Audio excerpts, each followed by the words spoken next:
देखिए, हमारी गुरु मंत्रा एकेडमी में आप लोगों का बहुत बहुत स्वागत है। जैसे कि हमारी पिछली कक्षाओं में हम लगातार व्यंजन संधियाँ पढ़ रहे थे, लेकिन कल हमारा छूट गया क्योंकि कल लॉकडाउन था, इसलिए नहीं हो पाया। आज हम फिर से स्टार्ट कर रहे हैं जहाँ से बची हुई है, और प्रयास मेरा यही है कि आज हमारी ये व्यंजन संधि की जो श्रृंखला है वो समाप्त हो जाए। चलिए आप लोग भी देखिए, आज हमारी जो संधि है अगली वो तोरली संधि है। इसमें क्या होता है, ये जो तोरली शब्द है, ये हमारी तोरली जो संधि है, इसका अर्थ क्या होता है। अगर हम इसके अर्थ को देख लें तो इसका अर्थ सूत्र मान लीजिए, तो जो संधि का नाम है यही सूत्र भी है, तोरली। ये हमारा सूत्र ही है, ये हमारा इसका सूत्र है। और इसका अर्थ होता है, इसमें दो चीज़ें हैं, तोह और ली शब्द, ये दो चीज़ें हैं। तोह, ये जो हमारा तोह है ये और ली ये देखिए, ये जो विसर्ग गया है यही बाद में ये रा बना है, ये यहाँ विसर्ग लग गया। तोह का अर्थ होता है तवर्ग, और ये जो हमारी षष्ठी विभक्ति में आता है, तोह का जो विसर्ग लग गया है वो षष्ठी विभक्ति में हो गया है। इसका मतलब होता है तवर्ग के बाद, तवर्ग के बाद। और ली का मतलब होता है ये लावर्ण, ठीक, तवर्ग के बाद। और तवर्ग में क्या क्या आता है, तवर्ग में ता जो है, ता वर्ग के 5 अक्षर आते हैं। कौन कौन से होते हैं? ता, था, द, ध और न। सबके नीचे हम हलंत लगा लेंगे। देखिए, ये हमारे 5 अक्षर जो हैं वो हमारे ता वर्ग में आएंगे, ता, था, द, ध, न। इस संधि में बहुत सरल है, ये संधि बहुत आसान है। इसमें क्या है कि हमारे पहले शब्द के अंत में, पहले शब्द के अंत में हमें क्या प्राप्त हो, तवर्ग मिले, और बाद में जो है कह रहे हैं तोरली। तोरली संधि में क्या होता है, पहले शब्द के अंत में हमें तवर्ग मिले और उसके बाद लावर्ण आए। तवर्ग के बाद यदि लावर्ण आता है तो जो तावर्ग का अक्षर होता है वो ला में परिवर्तित होता है। यानी तावर्ग का कोई भी अक्षर हो, ये तावर्ग का कोई भी अक्षर आएगा तो ये क्या बन जाएगा, ये ला ही बनेगा।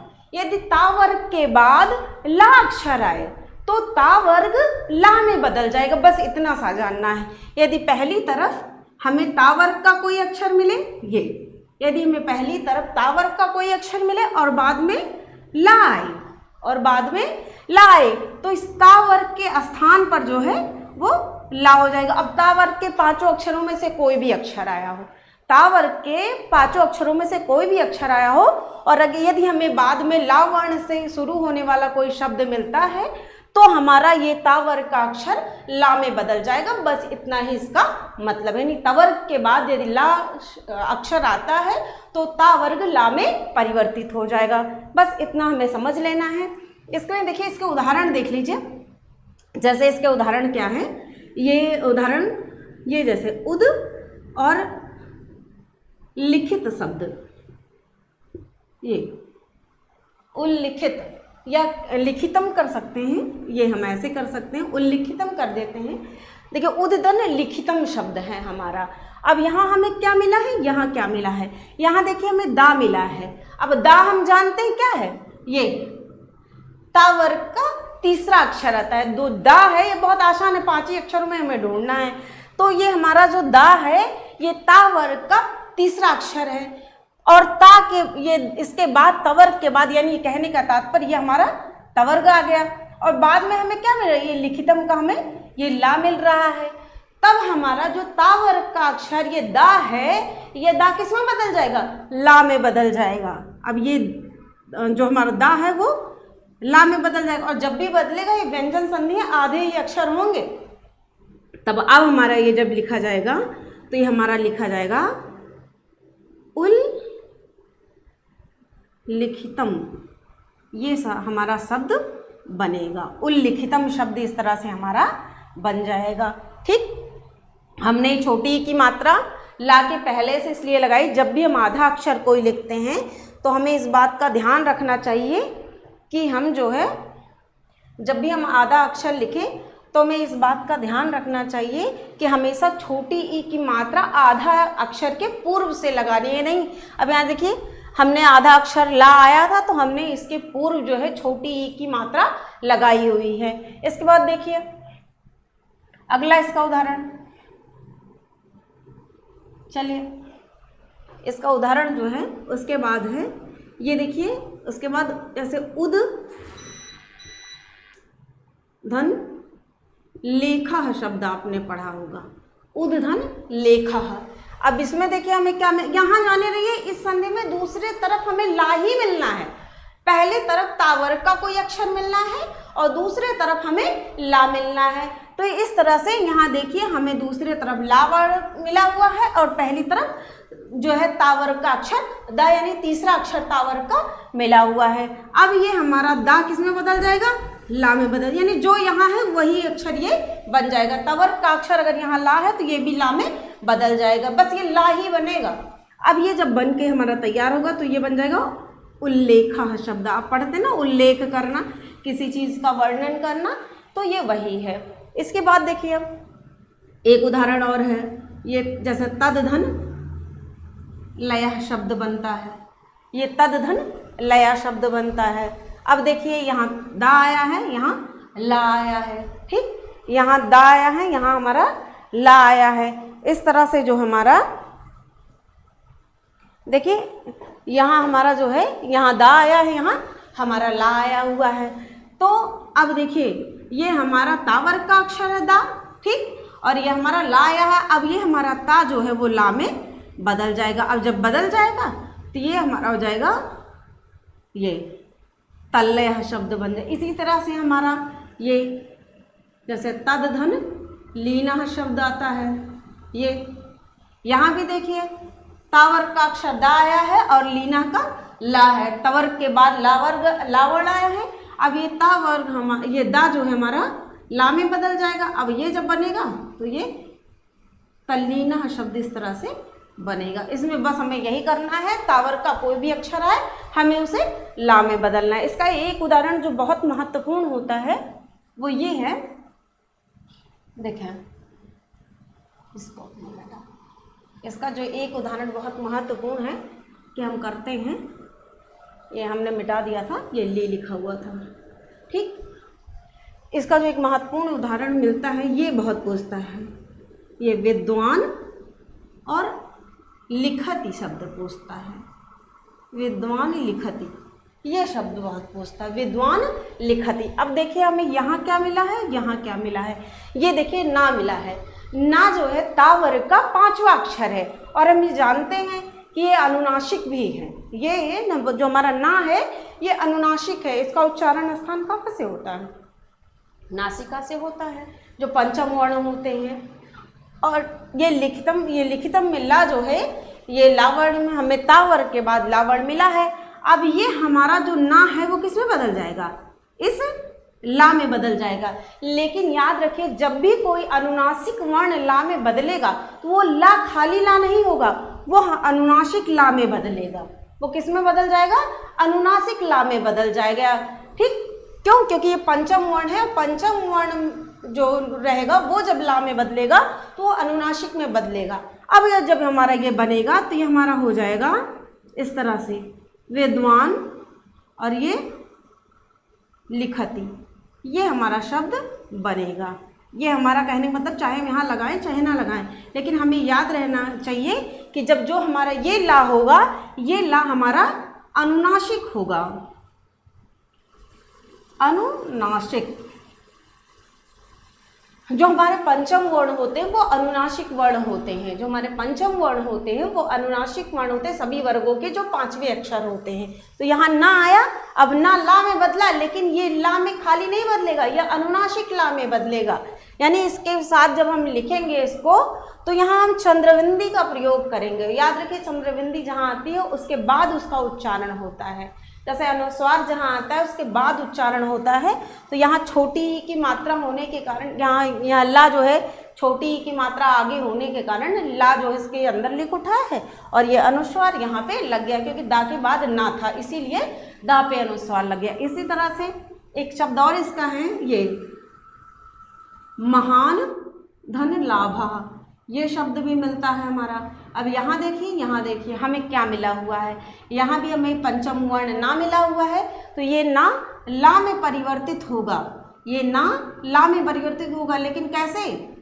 अनुनासिक में, यानी इस ला, ये जो ला होगा ये अनुनासिक ला होगा, ऐसे ला नहीं होगा साधारण। जैसे और सब में था तो चारों अक्षर आ रहे थे तावर्ग के, तो कोई दिक्कत नहीं थी, खाली ला में परिवर्तित हो रहा था। लेकिन यहाँ हमारा पंचम वर्ण जो है ला में बदल रहा है, तो जब पंचम वर्ण ला में बदलेगा तो वो साधारण ला ना होकर अनुनासिक ला होगा। अब जब हम इसको लिखेंगे तो ये हमारा महा और ये ला हो जाएगा और ये लाभा, महालाभा हो जाएगा। यहाँ हमारा यह बिंदी लग जाएगा महा पे। क्यों? क्योंकि महा में हा के बाद ना आया है, इसलिए इसको पूर्व में बिंदी लग जाएगी। इस तरह से ये हमारा उदाहरण। इसका और भी एक उदाहरण है, जैसे ये विपद शब्द, विपद धन लीना भी इसका उदाहरण है। ठीक, यहाँ भी देखिए, यहाँ भी देखिए, यहाँ भी वही हाल है कि तवर्ग के बाद ला आया है। अब ये ला, तवर्ग के बाद ला आया है, तो ये दा जो है यानी तावर्ग का जो अक्षर दा है ये ला में परिवर्तित होगा। और जब ये परिवर्तित हो जाएगा तो ये हमारा क्या बनेगा? विपद, और ये विपल लीना शब्द ही हमारा बन जाएगा। यहाँ बिंदी लगा देंगे। तो इस तरह से ये हमारा जो है पूरा हुआ। इसके बाद देखिए, इसके बाद हमारी जो संधि आती है वो, इसको तब तक आप लोग नोट कर लीजिए, अगर नोट करना चाहें तो आप लोग नोट कर लें, इसको देख लीजिए, इसको आप नोट कर सकते हैं, देख लीजिए। चलिए आगे चलते हैं। देखें अगली जो हमारी संधि है,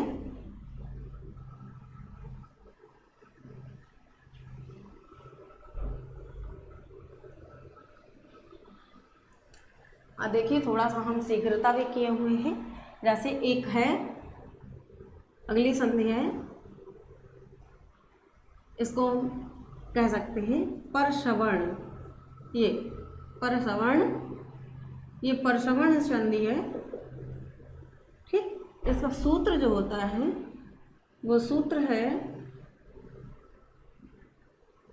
अनुस्वारस्य यही पर सवर्ण, अनुस्वारस यही पर सवर्ण। देखिए यही जो आया है, यही क्या है हमें ये देखना है। अनुस्वार हम सभी जानते हैं, जो ये हमारी ये ऐसे करके ये बिंदी लगती है, बिंदी ही क्या है? अनुस्वार है। और जो पंचम अक्षर होते हैं, जो सभी वर्गों के पांचवें अक्षर होते हैं, वो अनुनासिक कहे जाते हैं। लेकिन जो ये बिंदी लगती है, इस बिंदी को हम क्या कहते हैं? अनुस्वार कहते हैं।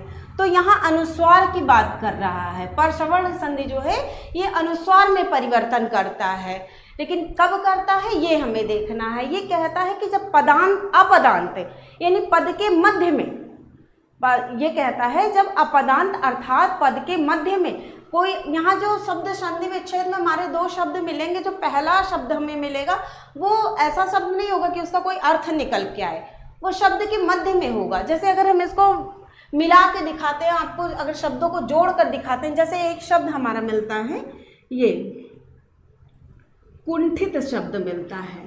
ठीक, ये कुंठिता शब्द जो हमारा मिलता है, ठीक, ये जो है ये आधा जो यहाँ हमें दिख रहा है, ये अनुस्वार का ही परिवर्तन रूप है, ये अनुस्वार का ही परिवर्तन रूप है, लेकिन ये शब्द के मध्य में है, तो इसे हम अपदांत कहेंगे, यानी पद के अंत में नहीं, पद के मध्य में। अब जो यही आया है, ये वास्तव में क्या है?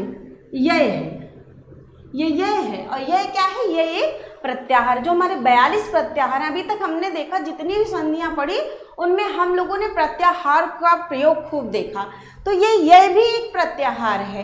अब ये प्रत्याहार में कौन कौन से अक्षर आते हैं हमें ये देख लेना है। तो जो 14 माहेश्वर सूत्र हैं उसमें जो 5वें नंबर का सूत्र, जहाँ से हमारा व्यंजन आरंभ होता है, वो 5वें नंबर का जो ये सूत्र है, ह य व र ट, ये जो हमारा सूत्र है यहाँ से आरंभ हो करके, ठीक, ये देखिए, ये यहाँ से यह का, यहाँ से यह आरंभ होके, और हमारा जो लास्ट में हमारा आता है कपय तक आता है, होता है ना। देखिए हैवरेट से लेकर के फिर जहां हमारा या मिल जाता है, ठीक, यहाँ तक ये या जहाँ मिल जाएगा, हैवरेट के या से शुरू होगा और जहाँ हमको जिस सूत्र के अंत में या मिल जाएगा। अब आप बताइए किस में या मिलता है?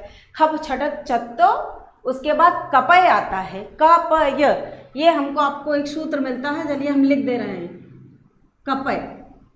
यहाँ इस या तक, इस या से लेकर इस या तक जितने भी अक्षर आते हैं वो सभी क्या होते हैं? यह प्रत्याहार के अंतर्गत आते हैं। यानी हैवरेट के या से लेकर के और कपय के या तक जितने भी अक्षर आएंगे वो सभी हमारे यह प्रत्याहार के अंतर्गत आएंगे। इसमें अब और क्या जान लें? इसमें हम इतना जान लें कि ऊष्म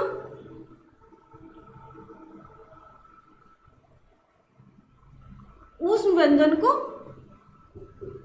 छोड़कर, बस इतना जाने कि ऊष्म व्यंजन को छोड़कर, यानी ये ऊष्म व्यंजन में क्या आते हैं?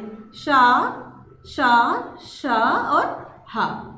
हा देखिए यहाँ से निकल गया है, और उधर जो लास्ट में हल सूत्र बनता है, सा सा श और फिर र, उसके बाद हल का हा, और ये हा, ये 2 बार प्रत्याहार में ये हा जो है नहीं गिने गए, एक ही बार गिना गया है व्यंजन में पूरे।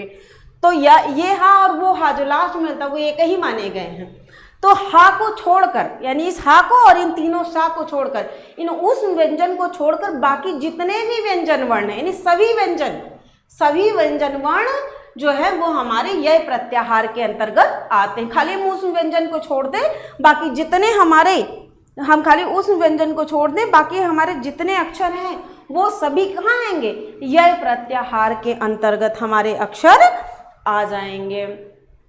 ठीक, यह प्रत्याहार में क्या आएंगे? खाली हम उस व्यंजन को छोड़ देंगे, नहीं तीनों शा और हा को हम छोड़ देते हैं तो हमारा जो है, तीनों सा और हा को हम छोड़ देते हैं तो हमारा किस में बन जाएगा? ये हमारा जो है यह प्रत्याहार के अंतर्गत आ जाएगा। जैसे देखिए अब इसके उदाहरण हम देख लेते हैं। ये क्या कह रहा है कि यदि अनुस्वार के बाद, यानी अपदांत, यानी पहले शब्द में कहाँ क्या हो, जो हमारा पद मिला हुआ हो उसमें अनुस्वार युक्त हो।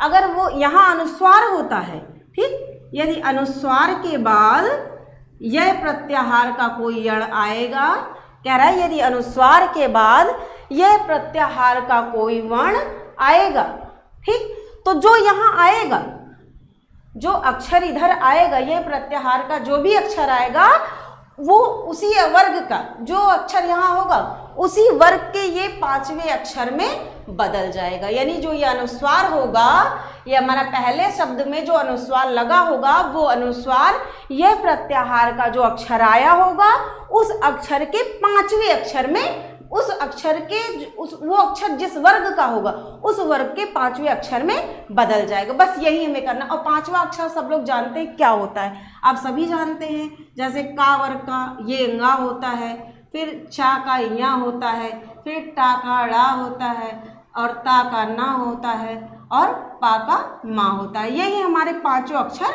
हैं। यही हमारे क्या है? यही हमारे सभी वर्गों के 5वें अक्षर। ंगा है, या, ड़ा है, ना है, मा, इन्हीं में परिवर्तित होगा। ये जो है यह प्रत्याहार का वर्ण, इसमें यह प्रत्याहार के वर्ण आने के बाद ये अनुस्वार इनमें परिवर्तित हो जाएगा। अब हमें ये सोचना है कि इन 5 में से कौन सा अक्षर बनेगा अनुस्वार के जगह, कैसे जानेंगे? तो बस इतना हमें जानना है कि जो यह प्रत्याहार का अक्षर आया होगा अनुस्वार के बाद उसी वर्ग के 5वें अक्षर में ये बदलेगा। बस इतना ध्यान रखना है। जैसे उदाहरण इसका देख लीजिए, उदाहरण देखिए, जैसे इसका ये उदाहरण हम देखते हैं। अब चलिए उदाहरण देख लेते हैं। उदाहरण देखिए, उदाहरण में क्या होता है, जैसे ये समधन ख, ये शब्द मिला। अब देखिए शम ऐसे देखा जाए तो कोई ऐसा शब्द नहीं लगता है, तो ये पदांत के मध्य में जब जुड़ेगा तो जो अनुस्वार होगा वो हमारा पद के मध्य में आएगा, ना कि अंत में आएगा। तो इसीलिए इसको कहते हैं कि अपदांत में अगर अनुस्वार हो, क्योंकि जुड़ने के बाद ये जो शब्द बनेगा, जो हमारा अनुस्वार होगा वो परिवर्तित होकर पद के शब्द के बीच में आएगा, अंत में नहीं आएगा। इसीलिए अपदांत अनुस्वार इसे कहा गया है। अब ये देखिए शम, ये अनुस्वार हमको मिला हुआ है, अनुस्वार के बाद खा आया है, तो हमने आपको बताया कि केवल उस व्यंजन को छोड़ दे, बाकी जितने अक्षर हैं, जितने भी व्यंजन हैं, जितने भी व्यंजन है, स्वर नहीं, हम स्वर संधि नहीं पढ़े, यहाँ व्यंजन पढ़, तो यह प्रत्याहार में जितने भी व्यंजन हैं वो सभी आते हैं, केवल हम शा शा शा हा को छोड़ देते हैं, उस व्यंजन को छोड़ देते हैं। तो खा भी उसी के अंतर्गत आ गया, क्यों? क्योंकि ये हमारा व्यंजन का दूसरा वर्ग का, ये हमारे का वर्ग का दूसरा अक्षर खा है, जो कि सूत्र में मिलता है हमें खप छठ चत्तों में खा आता है। तो ये हमें ये क्या मिला, यहाँ हमें अनुस्वार मिला, ठीक, ये हमें अनुस्वार मिला, और यहाँ हमें क्या मिला, खा मिला हुआ है।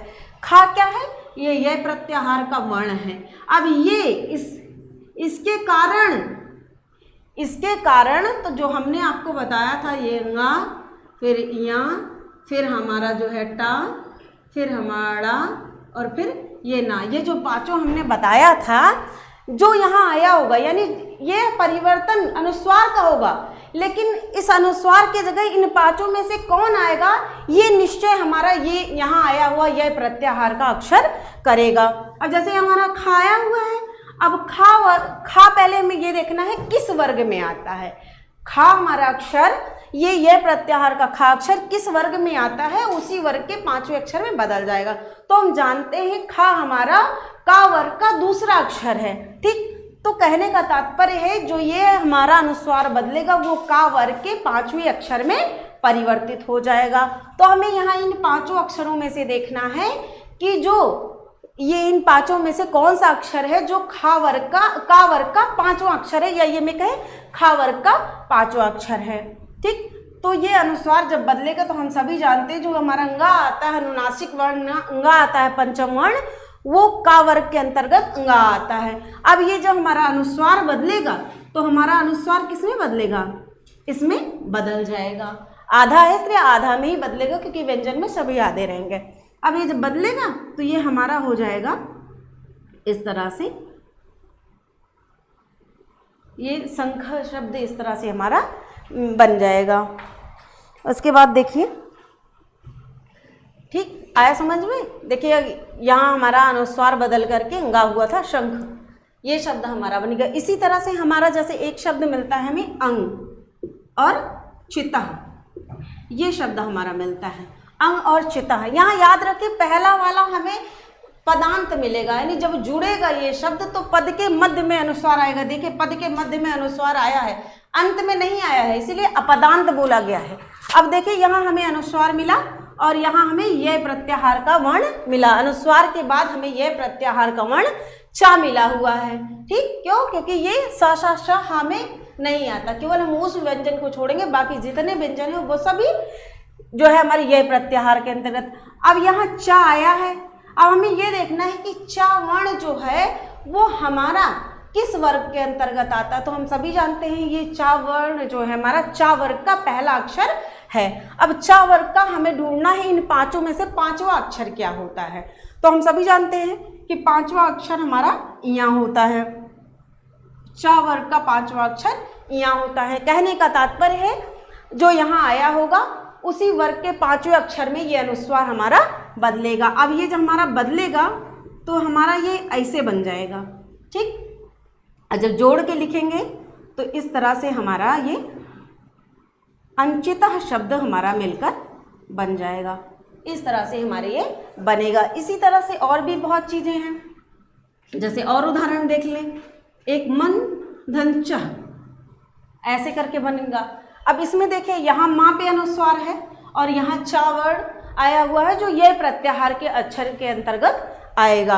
अब ये माँ, ये अनुस्वार किसमें बदलेगा? चा वर्ग के पांचवें अक्षर में बदलेगा। तो चा वर्ग का पांचवा अक्षर क्या है?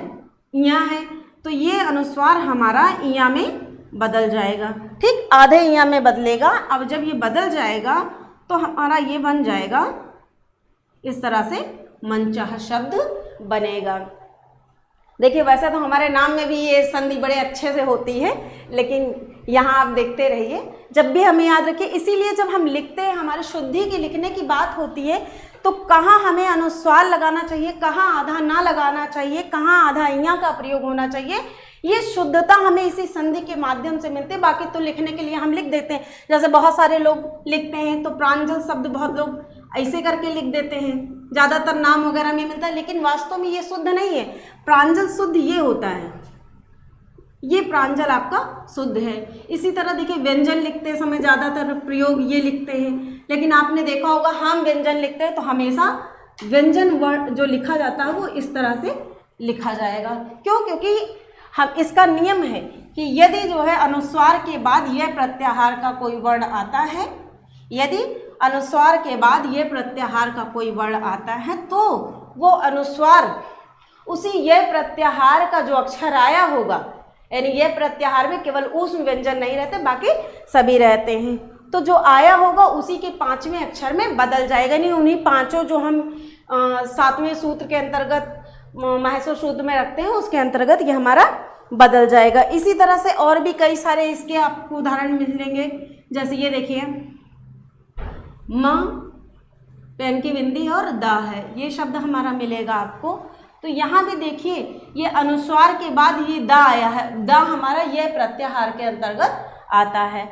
अब हमें ये देखना है कि दा जब अपने पंचम वर्ण में बदलेगा, अपने वर्ग के 5वें अक्षर में बदलेगा, तो दा पहले हमें जानना है ये किस वर्ग का अक्षर है, ता वर्ग का अक्षर है। अब दा अपने वर्ग के 5वें अक्षर में बदलेगा, दा के कारण हमारा अनुस्वार जो है वो दा वर्ग के 5वें अक्षर यानी ना में बदलेगा। इस दा के कारण इस अनुस्वार का परिवर्तन हो रहा है, और जो परिवर्तन हो रहा है तो जो यहाँ आया होगा उसी अक्षर के 5वें अक्षर, उसी वर्ग के 5वें अक्षर में ये अनुस्वार बदलेगा। अब हमारा ये ना हो जाएगा। तो इस तरह से जब हम इसको लिखेंगे, ये पूरा लिखेंगे, तो ये ना और ये दा, इस तरह से हमारा मंदा शब्द, सही मायने में ये रूप हमारा सही होता है, लेकिन हम लोग प्रयोग क्या करते हैं, ज़्यादातर इनका प्रयोग हम लोग कर देते हैं। इस तरह से ऐसे हमने जो बताया था आपको, और भी कई सारे हमारे शब्द मिलते हैं आपको, जैसे इनमें एक मिलता है ये कुम, और ये ठिता शब्द में पहले आपको बताया, ये मिलता है आपको। अब देखिए यहाँ क्या है, ये हमारा अनुस्वार का पे जो बिंदी लगी है अनुस्वार है, और बाद में हमें ठा मिला हुआ है। तो ठा हमारा किस वर्ग का अक्षर है, टा ठा, ये हमारा टा वर्ग का अक्षर है। ये हमारा ठा जो है ये हमारा टा वर्ग का अक्षर है। तो ये अनुस्वार जब बदलेगा तो टा वर्ग के, इस ठा वर्ग के 5वें अक्षर, चाहे हम कहें टा वर्ग के 5वें अक्षर में, चाहे हम कहें ठा वर्ग के 5वें अक्षर में, तो ठा वर्ग का 5वें अक्षर में क्या होता है, ये इसके कारण ये अनुस्वार किस में बदलेगा, ड़ा होता है ना, ठा वर्ग का 5वां अक्षर, तो ये ड़ा में बदलेगा। और जब इसको पूर्णता लिखेंगे तो हम इसको कुंठिता इस तरह से लिखेंगे। याद रखिए हमेशा छोटी ई की मात्रा के पूर्व यदि आधा अक्षर कोई आया है तो जब हम उसे जोड़कर लिखेंगे संधि के रूप में, तो हमेशा छोटी ई की मात्रा आधे अक्षर के पूर्व से लगाएंगे। इस तरह से ये हमारी जो है ये संधि भी पूर्ण हुई। बाकी इनके उदाहरण आप जो है देख लीजिएगा, ठीक है। बस आज के लिए इतना छोड़ दीजिए, और जो आगे चीज़ें होंगी कुछ छूटी होंगी इसमें, वो हम अगले टाइम जो है नेक्स्ट टाइम बता देंगे किसी समय। चलिए।